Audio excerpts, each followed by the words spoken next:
my pleasure to introduce to you our keynote speaker for this evening, Dr. Mitchell Nichols. Dr. Nichols has a PhD from the University of Pittsburgh. He is senior pastor of the Bible Way Christian Fellowship Church. He is a graduate school professor at Geneva College, an award-winning newspaper columnist, 5-time national award-winning television producer and host. He consults with the Highlands School District and is the proud father of 2 Highlands graduates who, both of them, have successful careers. One daughter, a successful banker for PNC Bank, and the other working for Medred Bear in the Human Resources Management Division. Please welcome Dr. Mitchell Nichols.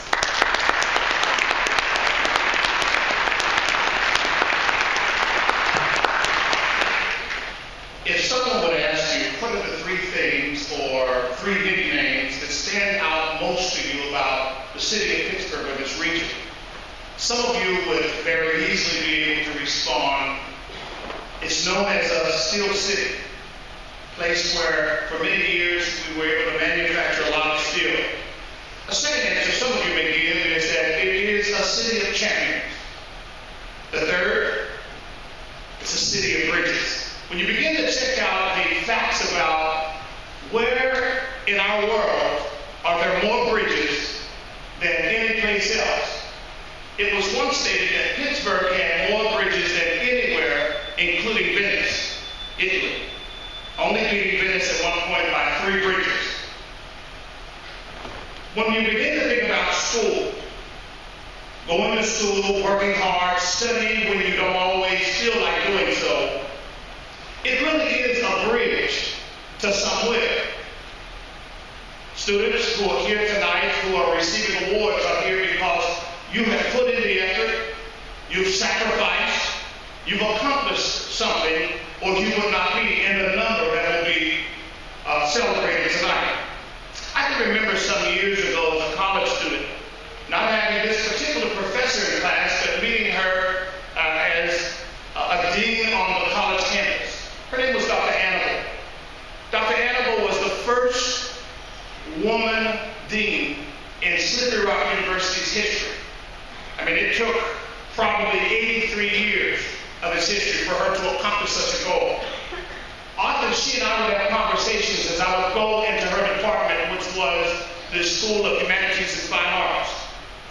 I recall Dr. Annabelle saying to me on one occasion that the harder a student works in high school, the easier college will be. And that the harder a student works those first 4 years of college, the easier graduate school will be. I became a believer in what Dr. Annabelle said. It made a lot of sense, especially as I began to put it into practice. I became inspired by her comment. When we begin to think about other things that happen, those of you who are being awarded tonight because of your academic accomplishments, you learned the difference between a B and an A. I heard someone say on one occasion, the difference between a B grade and an A grade is just a little extra effort. Imagine what you've been able to accomplish. Well, in order to accomplish what you have today, you have to become like the steel of the steel city of Pittsburgh. There are times you've had to be unbending, focused, determined to reach whatever goals that you have. Sometimes you've had to go at things against odds that you face. But what about the city of champions? You represent in this room tonight, in this auditorium, the best, the brightest, 96% or higher in your accomplishments. Would you all please give them a hand?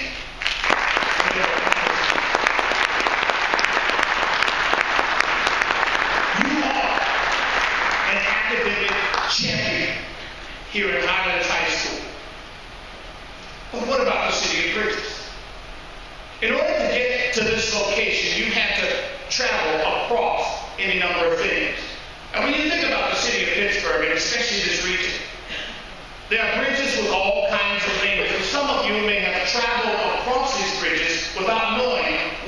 specific names are. Let me give you a few examples.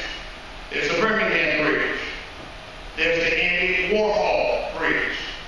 The Roberto Clemente Bridge. The Rachel Carson Bridge. There's even a bridge called the Hot Metal Bridge. The Highland Park Bridge. Larimer Avenue Bridge. The Lincoln Avenue Bridge. The McKees Rocks Bridge. The Neville Island Bridge. Regardless of what the name of that bridge is, you may not have known what it was called, but you traveled across that bridge. Some across rivers. Some bridges take you across railroad tracks so that you don't have to try to venture across them. Some bridges go over ravines. A bridge is something that takes you from one location to another. Well, you've been able to demonstrate your ability to maneuver through certain things. You cover certain bridges.